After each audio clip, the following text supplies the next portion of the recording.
Welcome to Linda's Corner. My name is Linda Bjork, and today we're going to be talking about weight loss and wellness. I'm delighted to welcome special guest, Dr. Dale Richards. Dr. Dale is a chiropractor, an expert in proactive healthcare, and the owner of Absolutely Beautiful Weight Loss and Wellness Clinic. You can reach Dr. Dale at his website, absolutelybeautiful.net, and I'll include a link in the show notes. Welcome, Dr. Dale. I'm so glad that you could join with me today.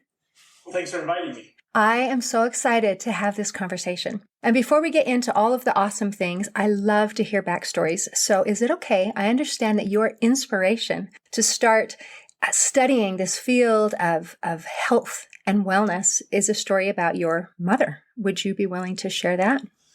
Yeah, my mom was basically, I remember from the time I was 12 and past that, she was always sick. She was always on different medications. It was kind of a thing where like once or twice a year she was in the hospital for something. And I would send her supplements all the time because as my training, I knew what to give her and all that kind of stuff. And the problem is nobody taught her how to eat properly. So she was malnourished. And basically, unfortunately, she died at the age of 60. Oh, young. And so she was always in pain. And she weighed like 85 pounds at the time. And I thought, you know what? I can't let other people go through this kind of thing. So I want to educate people on nutrition.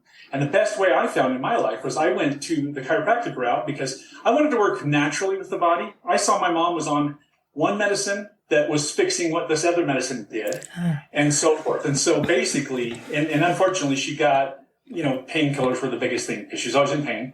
And those just destroyed her internal structure. And, so that was the point where I decided, I don't want to go that route. So I switched what I was studying in school and I went into chiropractic because I wanted to learn about nutrition.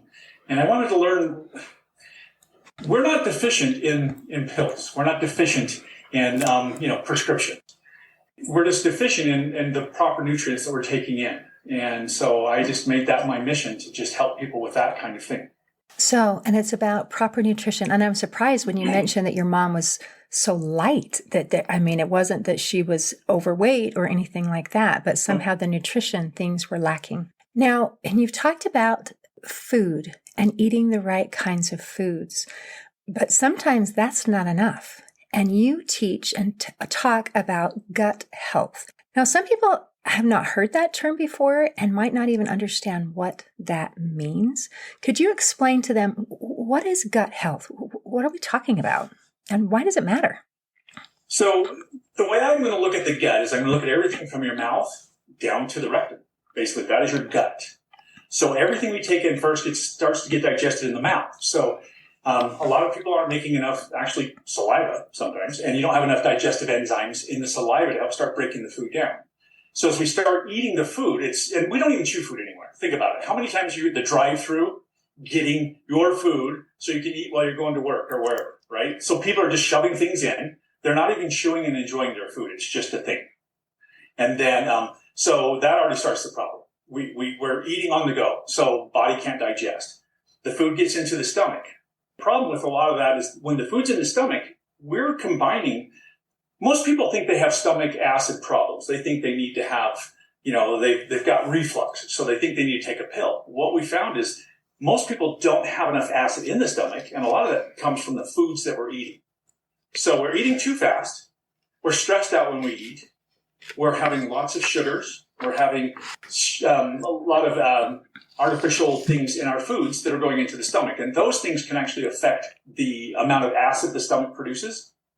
So when the stomach's not producing the food properly, it's not breaking down that food, okay? So you have two valves on your stomach, one that that protects food from going into your esophagus, and one that keeps it from going into the small bowel.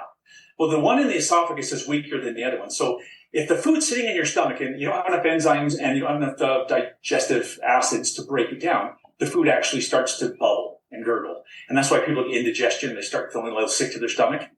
And the next thing you know, there's so much gas in there that top valve, the one for the esophagus, actually kind of breaks open and we start getting reflux, started getting food coming back up. And it's because the body's just really slow in digesting. So what... Okay, my mind is blown because what you are explaining is exactly opposite of everything that seems common sense. that we just naturally, oh, I feel sick. I must have too much stomach acid, so I need to take an antacid. What happens if I take an antacid when my stomach is too low in acid? Is that going to hurt me? More. Really? Well, it's not. I wouldn't say it's going to hurt you permanently, kind of thing, but you're definitely going to feel the reflex. So when you lower the acid more, you're actually just going to have more symptoms. And unfortunately, when we get a little bit older, our bodies, the docs will say, you're older, so you're not making as much acid. But you're still making the acid, it's just you're not making it at the right timing.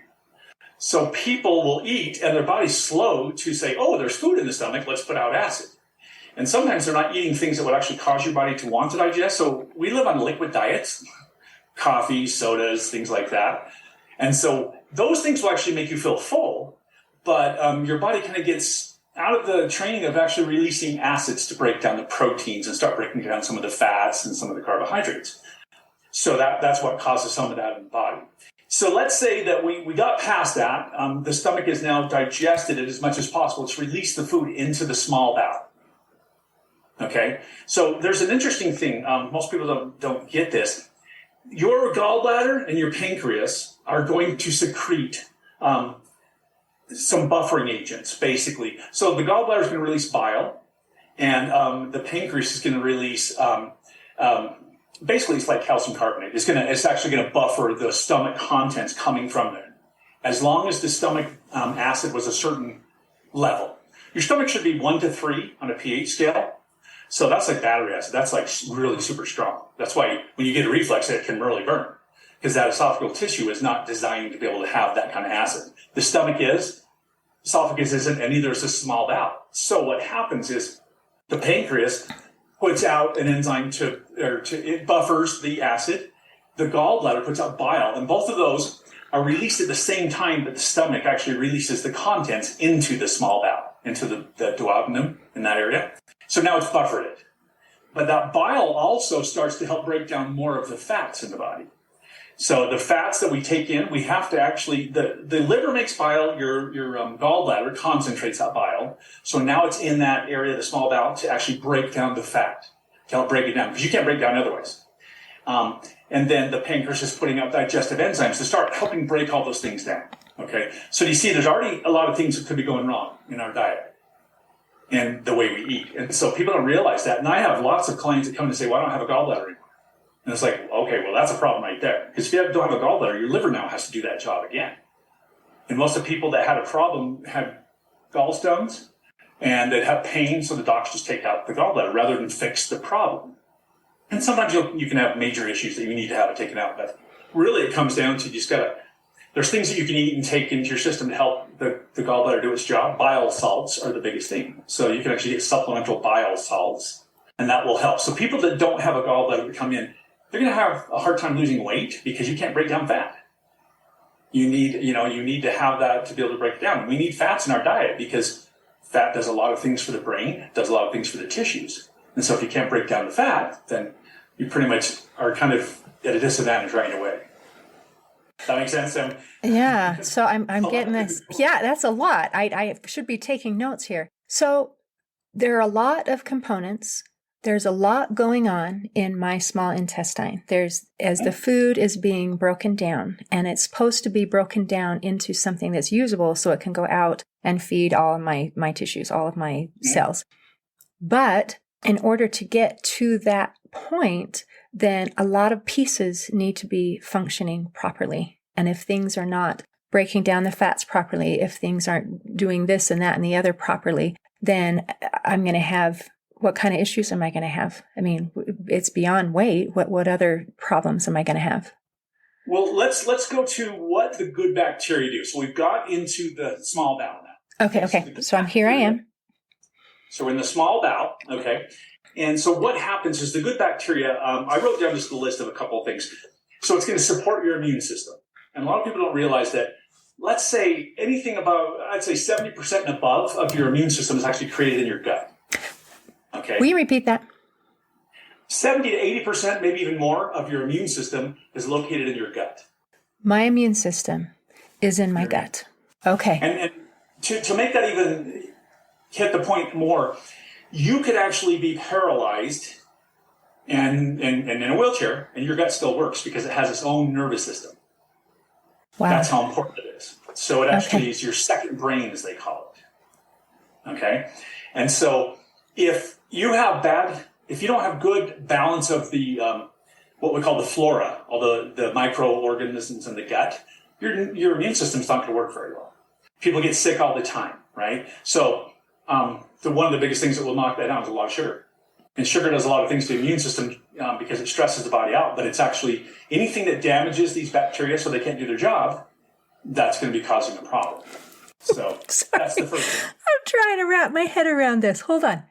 I have this flora, this bacteria, this good bacteria that I need to have in my small intestine. And that is what's helping keep me healthy and protecting me from the bad bacteria and the viruses that want to make me sick. Is that what we're saying here? Exactly. Yeah. Wow. Okay. So we need these. It's just so counterintuitive because, you go to school and it's bacteria is bad. Viruses are bad. These things hurt you. And now you're saying, okay, this is not only necessary for your digestion, this is necessary for your health, your well-being, your immune system. You're getting better. So where do I get these good bacteria? What else do they do? Do you remember back in the day when we were allowed as little kids to go outside and play in the dirt? In the olden days, uh-huh. Yep, in the olden days. We played in the dirt. We probably didn't wash our hands, probably ate off our hands. There's bacteria in our soil. That's one of the places people actually get it. Oh, we need to be eating more dirt?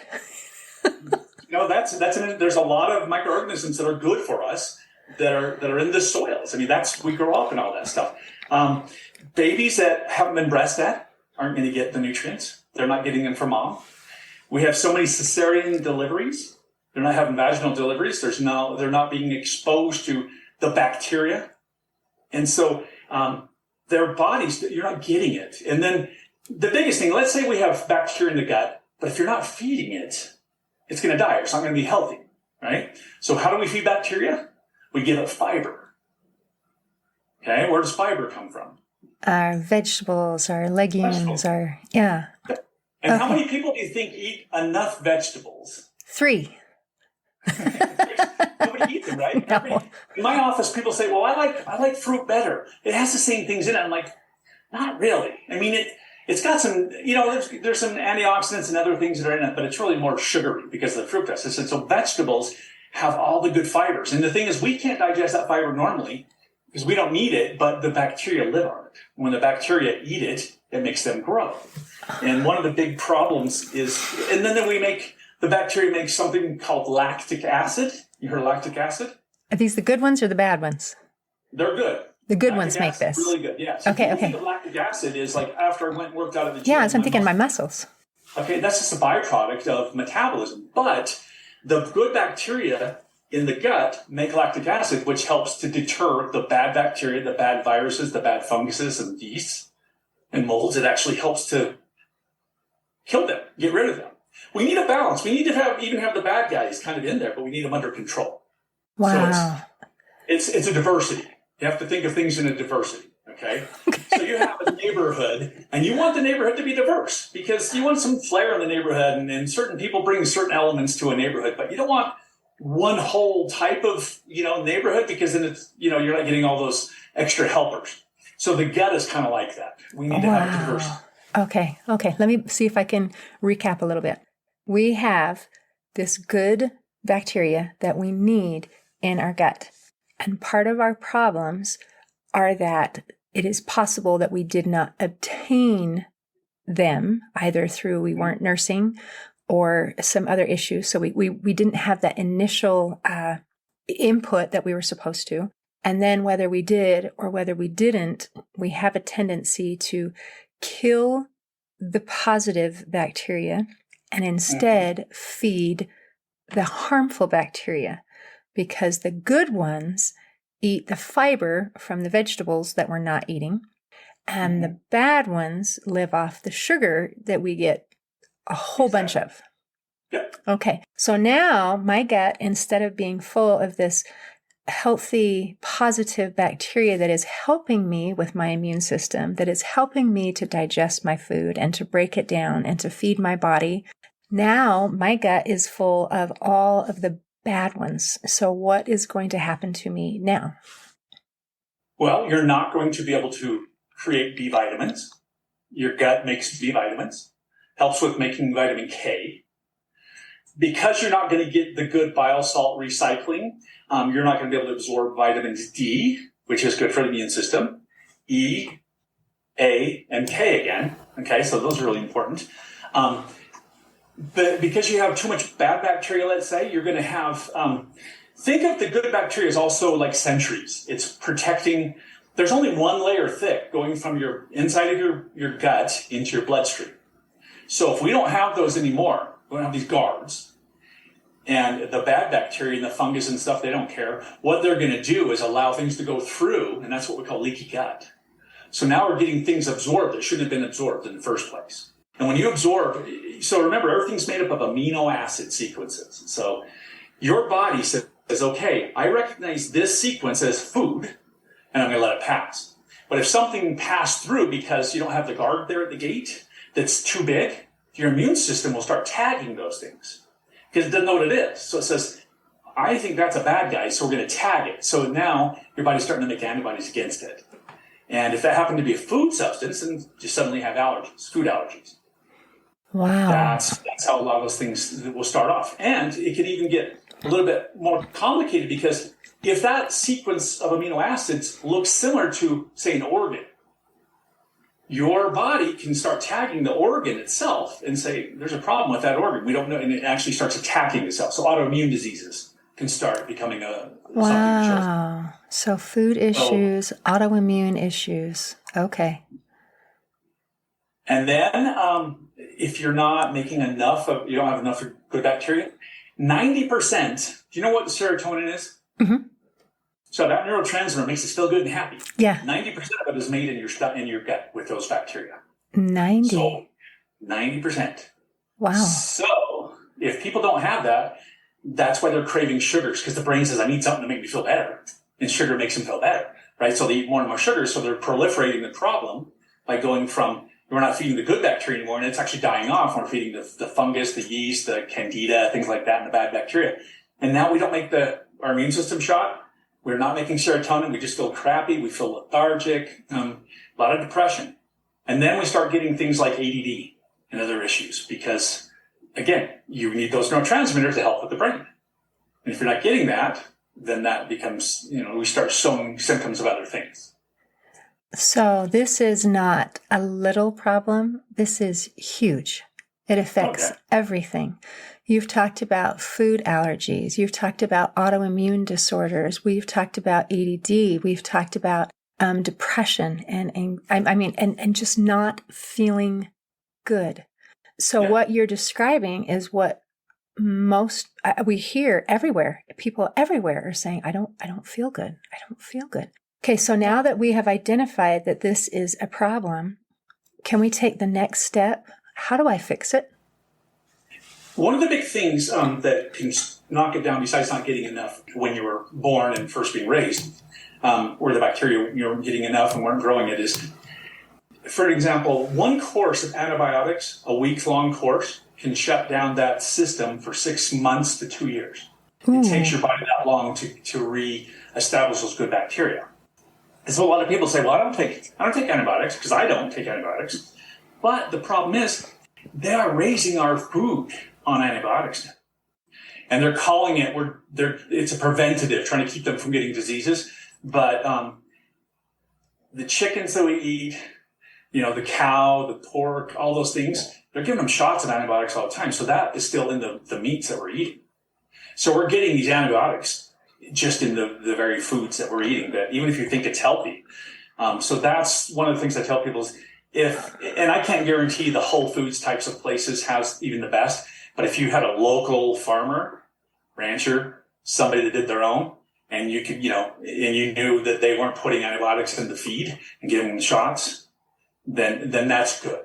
But the thing is, all the foods and things that it really comes down to what we're eating too now. So let's get rid of the antibiotic-laden meats, drop the sugars, start increasing our good what I call non-starchy vegetables. So the vegetables that are your good, you got kale, broccoli, Brussels sprouts, cauliflower, bok choy, things of that nature, cabbage, good things like that. Those are things that are going to help to feed that good bacteria. The problem is when we have a gut that's not designed for it yet, you're going to have a lot of gas at first because those take a lot to break down. So we got to kind of help that out. And that's where you will take probiotics to kind of help out.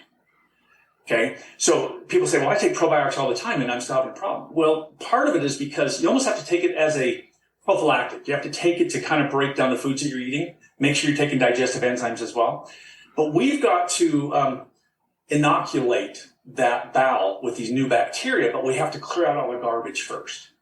We have to get rid of all the, if you think of your bowel, so I tell people, you think of this as the inside, these my fingers represent the villi.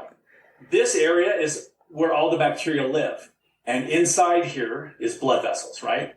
So the food's absorbed through here into the blood vessels, and that takes it into the system. If any of this area is damaged, we have trillions of bacteria. If they don't have a place to live, then we can take all the probiotics we want, but it's not going to do anything because they can't get themselves entrenched in the gut. They need to have some help. So that's why we've got to really clean up the diet and start doing some things, increasing the fiber. You want to do some things like kefir, sauerkraut, some of those other types of fermentation types of foods, because they'll help to at least provide an environment for that good bacteria to live in. But it kind of all goes to naught when you just eat sugars, and then you start doing a lot of coffee, alcohol, sugars, preservatives, things like that are the things that are going to knock down those good bacteria. And then if you're digesting wrong and the bacteria, so imagine again, if the food is too big coming out of the stomach, because it really should be the consistency of like a yogurt once it's done.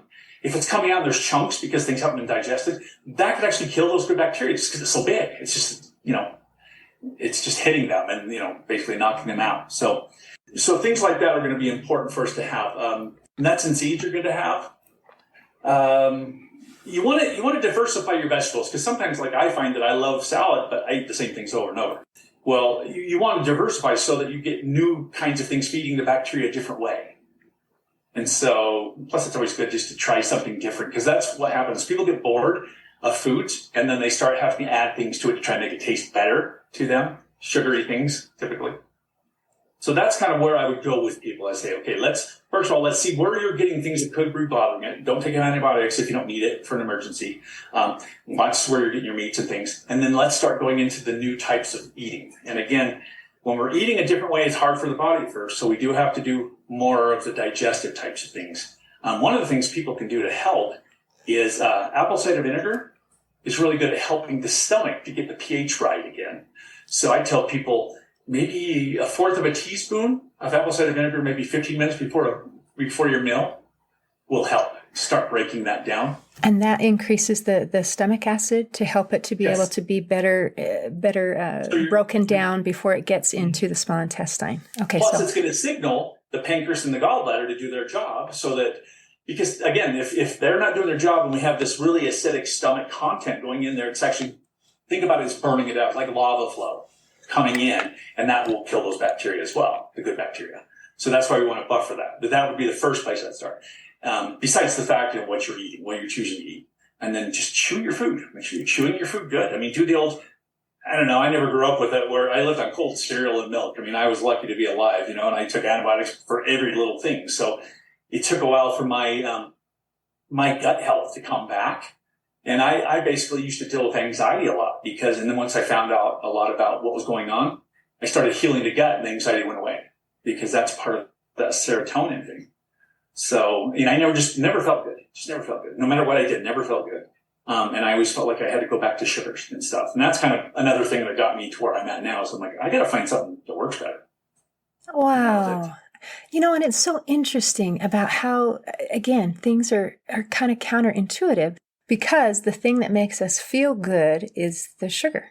The thing that makes us feel good is our go-to comfort food. And then you mentioned if I start eating, it's like, okay, I'm going to change my ways. Now I'm going to be eating broccoli. I'm going to be eating Brussels sprouts. I'm going to be eating these good things. Then my body's response is to make me sick. And that makes me not want to do that. It makes me want to go back to my sugar. So what you're suggesting is, as we're going through this change, this transformation, to supplement our body and help make it easier by, and you mentioned the apple cider vinegar, taking, was it a quarter teaspoon before, 15 minutes before meal? Put it in water and do that about 15 minutes before. I take more than that, but it takes some getting used to, because it's acidic, it's vinegar. I mean, it's got some acid to it, because that's what it's supposed to do. But that will just help with that. And then the other thing is, get some basic digestive enzymes. You want things that can break up lipase, amylase, cellulase, things like that. And one of the things that I tell a person is, if you want to test to see how good your digestive enzyme is, I actually have them go get remember the snack pack puddings? Uh-huh. I have them get a snack pack pudding, and I have them, take off the lid and everything, take one of the enzymes, break it apart, put it in the snack pack, stir it for a couple minutes. If it's doing a quality job, it'll turn that into almost a milk. Really? Yeah. I tell people, don't eat it afterwards, because it's garbage. How long does it take to get that kind of response? 2 minutes. 2 minutes. It doesn't take very long at all. If you're just stirring it, just a couple of minutes. If it's taken longer than that, it doesn't have the right things in it, or it's not available. Because there's one thing, nutrients have to be bioavailable. They have to be something that can be broken down by the body. And not a lot of people are going to be taking a capsule, opening it up, and then putting it right in their system. So you need to make sure you can at least digest the capsule. But that's the other thing that good bacteria do, is they help with the bioavailability of nutrients. So when people don't have good bacteria, they can eat all this food, but they're not getting nutrients, and they feel hungry all the time. They feel weak. So the thing that's easiest to break down for anything in your body is sugar, because it's just glucose molecules. So that's why we crave it. And that's why it's like the brain becomes possessed. It's like, I need something. Give me something. I don't care. And so you're going for the simple things. Because if you think about it, the comfort foods are always going to be sugary things, or breads, pastas, crackers. For me, potatoes, mashed potatoes, love those. I do too. That's just the comfort food. There's nothing in them that has, very rare is there any kind of nutritive value in a lot of those things. If they're whole wheat, it might be different, but that still can break down kind of quick. And the goal here is we don't want to increase too much sugar, because then we start having problems with insulin.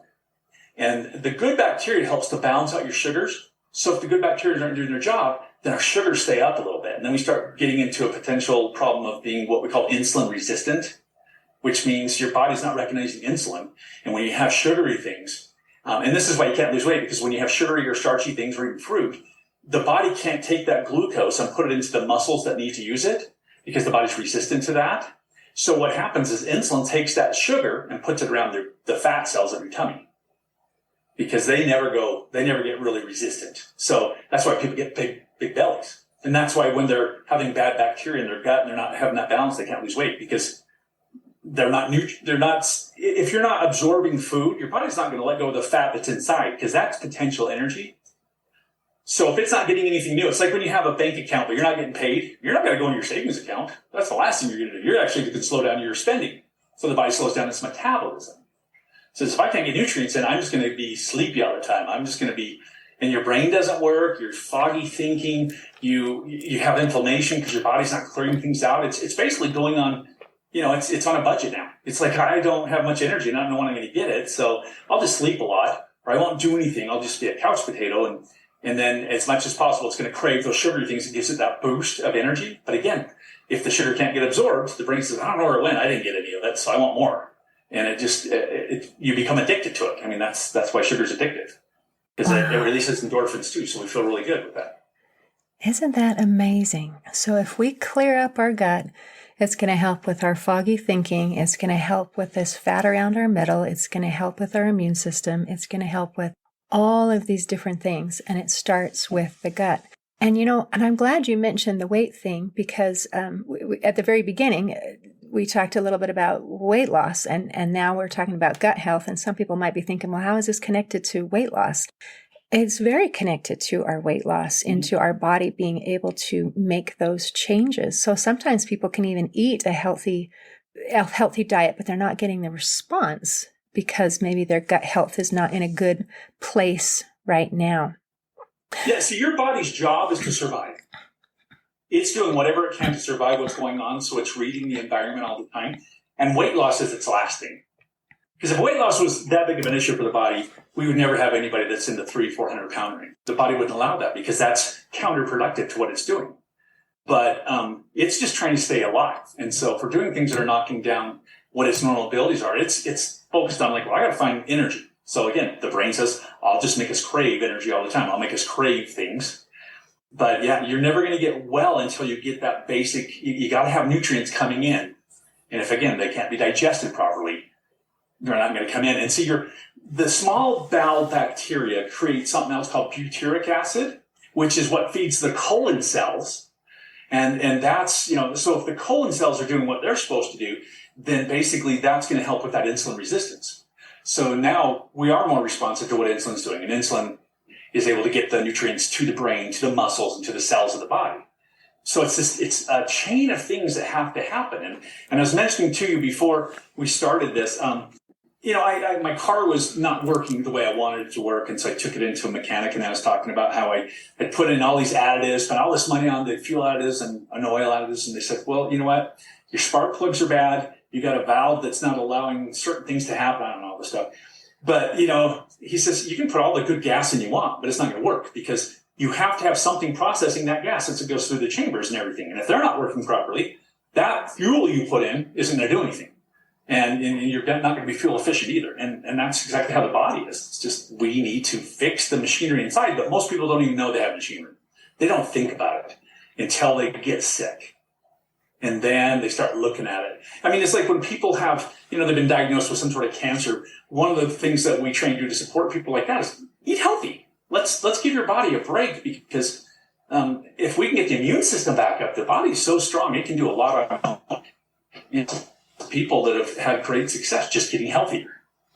And, sometimes it takes something like that to get somebody just really motivated. And I tell a person if you have chronic pain, and see, this is what I would do as the chiropractor. I'd have people come in and we'd be adjusting them, and they're like, I feel good for a couple of days, and I come back because it hurts again. And some of it's bad posture and what they're doing at work, but a lot of it's their body doesn't have the ability to fight inflammation.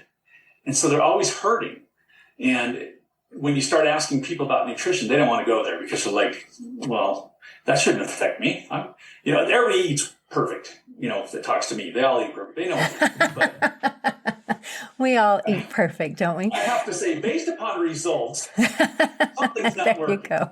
And isn't that interesting? I'm so glad you brought that up because for many of us, we're a little bit lazy. And I might say, man, I would like to feel better and I would like to look better. But don't ask me to do anything that's going to take any of my time, cause me any discomfort, make me do any effort, or and certainly, make sure that it's free, give me instantaneous results. And if out of those, the one thing that is negotiable is that whether or not it's free. Because if you can promise me all the other things, that it doesn't take me any time, that it doesn't cost any effort, it causes no discomfort and gives instantaneous results, then people will pay whatever it takes. And Americans, we spend $33 billion a year on diet stuff because we are, like your example in the car, we're trying to put in some additives, something that's going to fix it. But if the machinery inside isn't working, it's not going to work very well. So the bad news is the quick fix plan isn't going to help very much, right?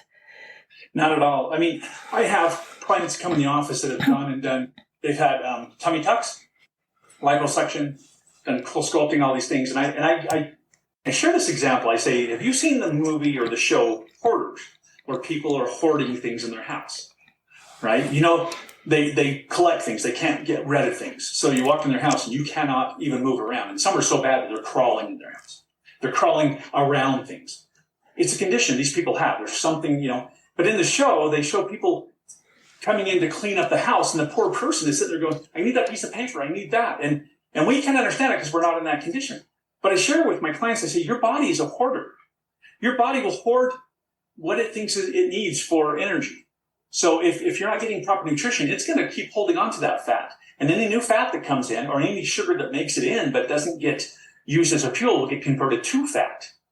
And he said, so you can go get liposuction done at tummy tuck and get rid of fat cells, but that's like that hoarder getting rid of their garage so they can't store in the garage anymore. Well, they're going to store someplace else then.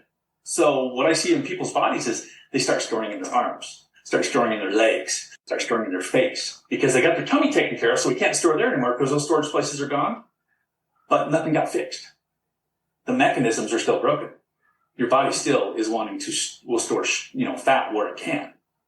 And then we start just looking, we have these big blobby patches of fat that, and you can't suck it all out. You can't have liposuction for every part of your body. It's not what, and if some people get a lot of surgeries, I find that it actually starts getting around the organs. When you have fat around your organs, you need a little bit of fat for insulation and stuff, but that fat around your organs actually becomes very inflammatory, and that leads to diabetic problems, congestive heart failure, possible strokes, liver issues. They're starting to call it used to be called alcoholic liver, right? So fatty liver from alcohol. Now there's more people having fatty livers from too much fructose. And it's usually high fructose corn syrup that's in our foods, but it's also, some people just eat a lot of fruit that they don't need for energy. And if your body can't use that fructose, and the liver is the only organ that can break down fructose, basically. I think the kidney can do a little bit, but it's mainly the liver. If it doesn't need it for energy, the liver will store that inside of itself, and we get a fatty liver. And as the liver gets so full of fat, it actually starts to leak out, and it gets around all the organs. And that's where we get those pregnant-looking bellies that you see on guys, or ladies too, but it's big. It's a protruding belly like it's pregnant. And that's just fat that's underneath that muscle wall pushing everything out. And that has to be changed through diet. There's nothing else you can do with that. You have to change things. Oh, isn't that sad? We have to change. In order for things to improve, we have to improve. In order for our situation to change, we have to change. And real, authentic solutions require some effort, which is not what we want to hear, but the truth is the truth.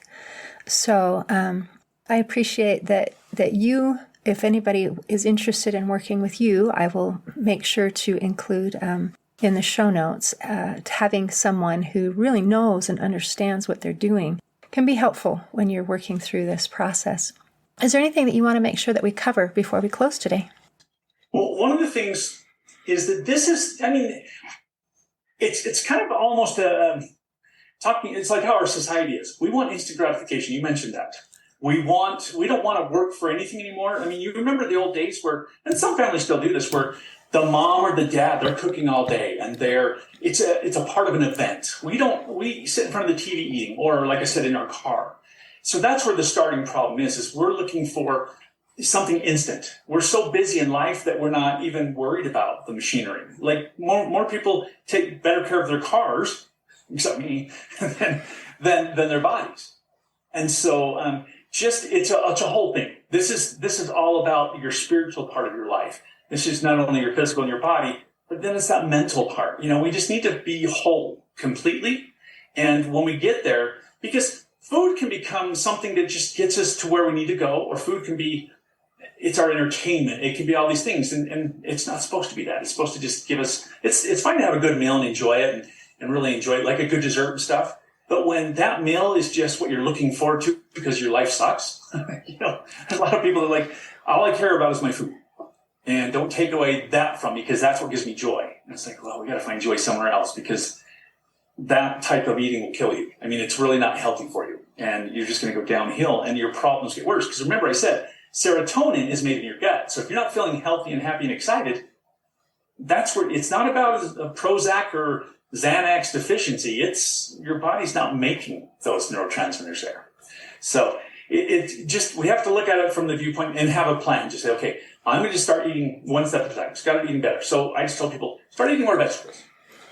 Just have a few more vegetables. Start cutting out the breads and the cereals a little bit. Obviously, don't have the sugars, but give yourself a break. Every once in a while, if you want a sugar, have some. We're in Christmas time now, so people are going to eat junk. But just moderate it. And moderation doesn't fix all the problems, but it makes it so you can mentally deal with it. Because once you have sugar, there's an effect, whether it was 1 teaspoon or 5.